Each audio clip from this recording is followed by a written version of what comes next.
नमस्कार मित्रांनो, मी आपल्या सर्वांचे आपल्या चॅनलवर स्वागत करत आहेत. आज आपण टी काही इम्पॉर्टंट क्वेश्चन्स घेणार आहेत मराठी व्याकरणाचे. हा व्हिडिओ कंप्लीट बघा. शेवटचे 5 प्रश्न हे खूप महत्त्वाचे आहे, जे की एक्झामला येण्याचे खूप जास्त चान्सेस आहे. वेळ वाया न घालता आपण लगेच आपला व्हिडिओ स्टार्ट करूयात. Question number 1. स्वामी या ऐतिहासिक कादंबरीचे लेखक कोण आहे? Option number A Ranjit Desai, option number B Na Sa Inamdar, option number C Bhalchandra Nemade, option number D Go Ni Dandekar. याचं बरोबर उत्तर आहे option number A Ranjit Desai.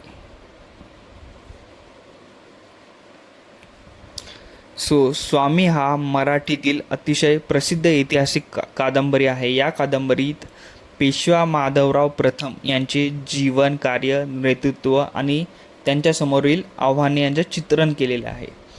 याचे लेखक रणजित देसाई आहे. याचा प्रकार हा ऐतिहासिक कादंबरी आहे. यात मुख्य व्यक्तिरेखा ही माधवराव पेशवे आहे. आणि पुरस्कार बघितले तर स्वामी या कादंबरीसाठी रणजित देसाई यांना साहित्यिक अकादमी पुरस्कार मिळाला आहे. या गोष्टी सगळ्या तुम्ही लक्षात ठेवणं गरजेचं आहे. क्वेश्चन जसेच्या तसे तर येत नाही पेपरमध्ये. यातलं पण काही ना काही येऊ शकतं. Next question. ययाती या कादंबरीचे लेखक कोण आहेत? Option number A V S Khandekar, option number B Pu La Deshpande, option number C Nasi Phadke, option number D Go Ni Dandekar. या प्रश्नाचं बरोबर उत्तर आहे option number A V S Khandekar. Yayati ही मराठी साहित्यातील अत्यंत गाजलेली कादंबरी असून तिचे लेखक हे वि स खांडेकर आहेत. ही कादंबरी महाभारतातील राजा ययाती यांच्या कथनावर आधारित आहेत. यामध्ये मानवी इच्छा, भोग, त्याग, कर्तव्य आणि नैतिक मूल्य यांचे सखोल चित्रण केलेले आहेत. महत्त्वाची माहिती पाहिली तर याचे लेखक वि स खांडेकर आहेत. कादंबरीचं नाव ययाती. आधार हा महाभारतातनं घेतलेला आहे. आणि आपण पुरस्कार पाहिलं तर वि स खांडेकर यांना ययाती या कादंबरीसाठी ज्ञानपीठ हा पुरस्कार प्राप्त झाला आहे.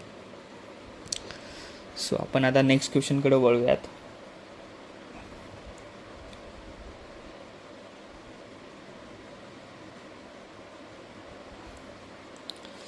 हे सगळे कादंबरीचे लेखक व कादंबरीचे नाव हे तुम्हाला पाठच करावे लागणार आहेत. Question number 3. मृत्युंजय या कादंबरीचे लेखक कोण? Option number A Shivaji Sawant, option number B Ranjit Desai, option number C Vishwas Patil, option number D V S Khandekar. याचं बरोबर उत्तर आहे option number A Shivaji Sawant.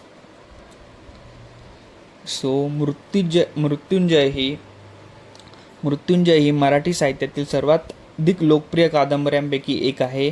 या कादंबरीचे लेखक शिवाजी सावंत आहेत. ही कादंबरी महाभारतातील कर्ण या महान योद्ध्याच्या जीवनावर आधारित आहे. कर्णाच्या जन्मापासून ते मृत्यूपर्यंत जो संघर्ष झाला, त्याग झाला, मैत्री, दानशूरता आणि शोकांतिका याचे प्रभावी चित्रण या कादंबरीत केलेले आहे. ज्या गोष्टी आपल्याला लक्षात ठेवायच्या आहेत ते की लेखक आहे शिवाजी सावंत, मुख्य पात्र आहे याच्यामध्ये कर्ण, प्रकार पाहिला तर तो पौराणिक आणि चरित्रात्मक कादंबरी आहे आणि प्रसिद्धी पाहिली तर मराठीतील सर्वोत्कृष्ट कादंबऱ्यांपैकी एक मानली जाते. आपण नेक्स्ट क्वेश्चनकडे जाऊयात. Question number 4. कोसला या कादंबरीचे लेखक कोण आहेत? Option number A V S Khandekar, option number B Shivaji Sawant, option number C Bhalchandra Nemade, option number D Na Si Phadke. याचं बरोबर उत्तर आहे भालचंद्र नेमाडे. कोसला ही मराठी साहित्यातील अत्यंत महत्त्वाची आणि आधुनिक कादंबरी मानली जाते.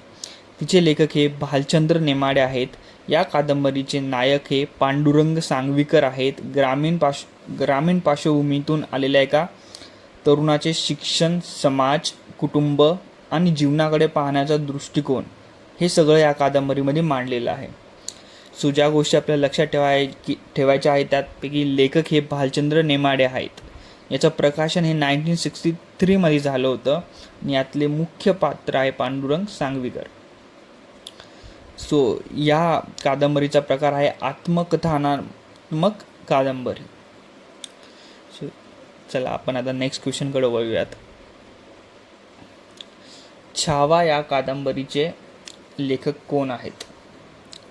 Option number A Ranjit Desai, option number B Shivaji Sawant, option number C Vishwas Patil, option number D Pu La Deshpande. So याचं उत्तर आहे option number B Shivaji Sawant.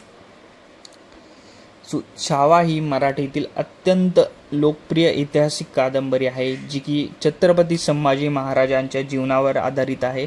त्यामध्ये छत्रपती शिवाजी महाराजांचे जीवन, पराक्रम, संघर्ष व बलिदान याचे प्रभावी चित्रण केले आहे. सो यात लक्षात ठेवण्याच्या गोष्टी आहे की याचे लेखक आहे शिवाजी सावंत. कादंबरीचं नाव आहे छावा. मुख्य व्यक्ती आहे छत्रपती संभाजी महाराज आणि ही एक ऐतिहासिक कादंबरी आहे. ही कादंबरी सर्वांनी वाचलीच पाहिजे. So question number 6. युगंधर या कादंबरीचे लेखक कोण आहेत? Option number A Ranjit Desai, option number B Shivaji Sawant, option number C विवा Shirwadkar, option number D Go Ni Dandekar. So याचं बरोबर उत्तर आहे option number B Shivaji Sawant. So Yugandhar ही मराठीतील प्रसिद्ध पौराणिक कादंबरी आहे ज्याचे की लेखक आहे शिवाजी सावंत. या कादंबरीत भगवान श्रीकृष्णाचे संपूर्ण जीवन, व्यक्तिमत्व, राजकारण, तत्त्वज्ञान आणि महाभारतातील ज्या भूमिका आहे त्याचं कंप्लीट वर्णन केलेलं आहे. सो युगंधर या शब्दाचा अर्थ बघूया आपण. युग प्लस धरजो, संपूर्ण युगाला जो दिशा देतो, युग घडवतो किंवा युगाचे नेतृत्व करतो. सो कादंबरीत श्रीकृष्णाला युगंधर म्हणून दाखवलेले आहे. सो यातल्या ज्या गोष्टी आपल्याला लक्षात ठेवायच्या आहे की याचे जे लेखक आहेत ते आहे शिवाजी सावंत. मुख्य पात्र आहे भगवान श्रीकृष्ण आणि याचा जो प्रकार आहे ती एक पौराणिक कादंबरी आहे. सो आता आपण आपल्या नेक्स्ट क्वेश्चनकडे जाऊया. Question number 7. लोकहितवादी हे टोपणनाव कोणाचे आहे? So option number A Gopal Hari Deshmukh, option number B Keshavsut, option number C Kusumagraj, option number D Dasopant. So याचं बरोबर उत्तर आहे option number A Gopal Hari Deshmukh. So Gopal Hari Deshmukh हे महाराष्ट्रातील प्रसिद्ध समाजसुधारक, विचारवंत आणि लेखक होते. त्यांनी आपल्या जीवनात लेखनासाठी लोकहितवादी हे टोपणनाव वापरले. त्यांनी समाजातील अंधश्रद्धा, रूढी परंपरा, जातीभेद, स्त्री शिक्षणाचा अभाव यांवर कठोर टीका केली. सो शतपत्र हे लोकहितवादींचे सर्वात प्रसिद्ध लेखन म्हणून ओळखले जाते. त्यांनी प्रभाकर या वृत्तपत्रात 100 पत्रे लिहिली म्हणून त्यांना शतपत्रकांचे जनकसुद्धा म्हणले जाते. हे लक्षात ठेवण्याची गोष्ट आहे, शतपत्रांचे जनक म्हणले जाते त्यांना. सो महत्त्वाची माहिती बदली, त्यांचं मूळ नाव आहे गोपाळ हरी देशमुख आणि तो पण नाव आहे लोकहितवादी. चला आपण आपल्या नेक्स्ट क्वेश्चनकडे जाऊया. Question number 8. कुसुमाग्रज हे टोपण नाव कोणाचे आहे? ऑप्शन नंबर ए विवा शिरवाडकर, ऑप्शन नंबर बी प्र.के. आत्रे, ऑप्शन नंबर सी गोनी Dandekar, option number D visa Khandekar. So या प्रश्नाचं बरोबर उत्तर आहे ऑप्शन नंबर ए विवा शिरवाडकर. सो विवा शिरवाडकर म्हणजे विष्णू वामन शिरवाडकर हे कंप्लीट नाव आहे त्यांचं. सो हे मराठीतील एक महान कवी होते, नाटककार, कथाकार आणि साहित्यिक होते. सो हे कुसुमाग्रज या टोपण नावाने प्रसिद्ध आहेत. सो मराठी साहित्यातील त्यांचे योगदान हे अत्यंत मोठे होते. त्यांना ज्ञानपीठ पुरस्कार प्राप्त झालेला आहे. सो त्यांची महत्त्वाची साहित्यकृती बघूया आपण. सो त्यांनी विशाखा या नावाचा एक काव्यसंग्रह लिहिलेला आहे आणि नटसम्राट हे प्रसिद्ध नाटक लिहिलेलं आहे. नटसम्राट नाटक सगळ्यांना माहितीच असेल, त्यावर मूवी पण आलेला आहे. सो त्यांना ज्ञानपीठ पुरस्कार हा भेटलेला आहे. सो 1987मध्ये कुसुमाग्रज यांना ज्ञानपीठ हा पुरस्कार मिळाला होता. सो मराठीमधील ज्ञानपीठ पुरस्कार विजेत्यांमध्ये त्यांचं नाव हे अत्यंत महत्त्वाने घेतलं जाते. सो आपण नेक्स्ट क्वेश्चनकडे जाऊया. Question number 9. केशवसूत यांचे मूळ नाव काय?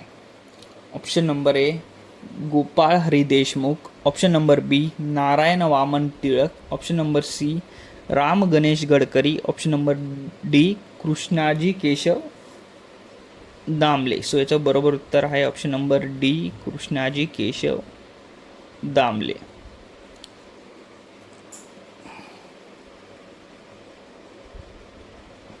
सो केशवसूत हे मराठी साहित्यातील अत्यंत महत्त्वाचे कवी आहेत. त्यांचे मूळ नाव हे कृष्णाजी केशव दामले आहेत. त्यांना आधुनिक मराठी कवितेचे जनक मानले जाते. हे लक्षात ठेवण्याची गोष्ट आहे की त्यांना आधुनिक मराठी कवितेचे जनक मानले जाते. सो केशवसूतांनी मराठी कवितेतील पारंपरिक चौकटी बाहेर काढून नवीन विचार, स्वातंत्र्य, सामाजिक जाणीव व आधुनिकता दिली, म्हणून त्यांच्यापासून आधुनिक मराठी कवितेचा प्रारंभ झाला असं मानलं जाते. त्यामुळे त्यांना आधुनिक मराठी कवितेचे जनक मानले जाते. सो त्यांच्या प्रसिद्ध कविता आपण बघितल्या तर तुतारी, नवा शिपाई, स्फूर्ती, गोफन केली छान या त्यांच्या प्रसिद्ध कविता आहेत. सो या गोष्टी पण तुम्ही लक्षात ठेवल्या पाहिजे, परीक्षेच्या दृष्टीने अत्यंत महत्त्वाच्या आहेत. तर आपण नेक्स्ट क्वेश्चनकडे जाऊया. Question number 10. गोविंदग्रज हे टोपण नाव कोणाचे आहे?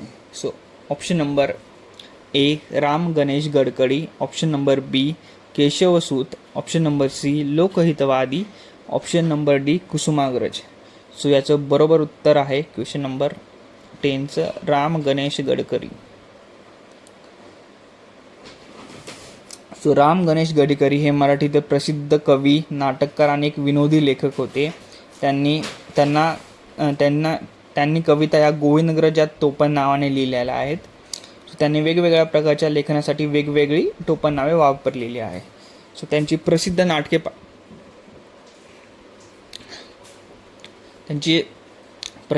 पाहिली तर एकच प्याला, पुण्यप्रभाव, भाववंदन आणि प्रेमसन्यास ही त्यांची प्रसिद्ध नाटके आहेत.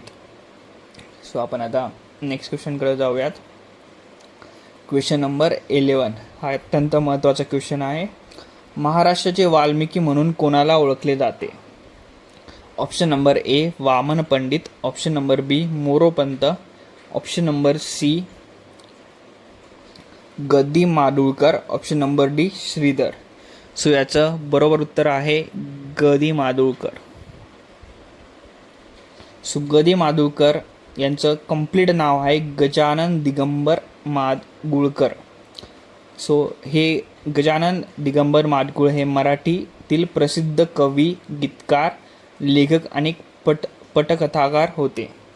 सो त्यांनी गीत रामायण ही अमर साहित्यकृती लिहिलेली आहे. सो रामायणातील संपूर्ण 56 गीतांमधून त्यांनी संपूर्ण कथा ही 56 गीतांमधून अत्यंत सुंदर रीतीने मांडली आहे. त्यामुळे त्यांना महाराष्ट्राचे वाल्मिकी म्हणले जाते. सो वाल्मिकी सगळ्यांना माहितीच आहे ज्यांनी की रामायण लिहिलेलं आहे. सो त्यामुळे त्यांना हे महाराष्ट्राचे वाल्मिकी हे म्हणले जाते. सो आपण नेक्स्ट क्वेश्चनकडे जाऊया. Question number 12. मराठी भाषेचे शिवाजी म्हणून कोण ओळखले जातात? सो ऑप्शन नंबर ए आहे Vishnushastri Chiplunkar, option number B Lokhitwadi, option number C Keshavsut, option number D Kusumagraj. So question number 12चं बरोबर उत्तर आहे option number A Vishnushastri Chiplunkar. So Vishnushastri Chiplunkar हे आधुनिक मराठी गद्याचे जनक मानले जातात. त्यांनी मराठी भाषेचा खूप विकास, संवर्धन आणि प्रसार करण्यासाठी अत्यंत महत्त्वाचे कार्य केले आहे. जसे की छत्रपती शिवाजी महाराजांनी स्वराज्य उभं करण्यासाठी कामं केली होती. तसेच विष्णुशास्त्री चिपळूणकर यांनी मराठी भाषेचे वैभव वाढवले. सो त्यामुळे त्यांना मराठी भाषेचे शिवाजी असे संबोधले जाते. नेक्स्ट क्वेश्चनकडे जाऊया आपण. Question number 13. मराठी भाषेचे पाणिनी कोण आहेत? Option number A Dadoba Pandurang Tarkhadkar, option number B Vishnu Shastri Chiplunkar, option number C Waman Pandit, option number D Moropant. So या प्रश्नाचं बरोबर उत्तर आहे option number A Dadoba Pandurang Tarkhadkar. So Dadoba Pandurang Tarkhadkar यांना मराठी भाषेचे पाणिनी असे म्हटले जाते. सो नेमकं पाणिनी म्हणजे काय असतं? सो पाणिनी हे प्राचीन भारतातील महान संस्कृत व्याकरणकार होते. त्यांनी अष्टाध्यायी हा प्रसिद्ध व्याकरण ग्रंथ लिहिला आहे. सो ही गोष्ट लक्षात ठेवावी लागेल तुम्हाला, अष्टाध्यायी. जसे की पाणिनींनी संस्कृत भाषेचे व्याकरण शास्त्र शुद्ध पद्धतीने मांडले, तसेच दादोबा पांडुरंग तरखडकर यांनी मराठी व्याकरणाच्या विकासात अत्यंत महत्त्वाचे योगदान दिले होते, म्हणून त्यांना मराठी भाषेचे पाणिनी असे संबोधले जाते. सो आता आपण नेक्स्ट क्वेश्चनकडे जाऊया. Question number 14. आधुनिक मराठीचे कवितेचे जनक कोण आहे? सो हा क्वेश्चन आपला वरतीच झालेला आहे. सो याचं बरोबर उत्तर आहेत option number B Keshavsut. Next क्वेश्चनकडे जाऊया. आजचा शेवटचा क्वेश्चन आहे हा. आधुनिक मराठी कवितेची जननी कोण आहे? अत्यंत महत्त्वाचा प्रश्न आहे हा. Option number A Savitribai Phule, option number B Bahinabai Chaudhari, option number C Sant Janabai, option number D Muktabai. So याचं बरोबर उत्तर आहे option number A Savitribai Phule. So जसे केशवसुतांना आपण आधुनिक मराठी कवितेचे जनक म्हटले जाते, तसेच सावित्रीबाई फुले यांना आधुनिक मराठी कवितेचे जननी म्हटले जाते. सो सावित्रीबाई फुले यांनी केलेलं काय? ह्या भारतातील पहिल्या महिला शिक्षिका आहेत, स्त्री शिक्षणाच्या अग्रदूत आहेत, एक समाज सुधारक होत्या आणि कवयित्री येतं. सो हा प्रश्न अत्यंत महत्त्वाचा आहे. सो हे लक्षात ठेवा, आधुनिक मराठी कवितेच्या जननी कोण आहे? सावित्रीबाई फुले. सो आजसाठी एवढंच. आपण नेक्स्ट व्हिडिओमध्ये भेटूया. धन्यवाद.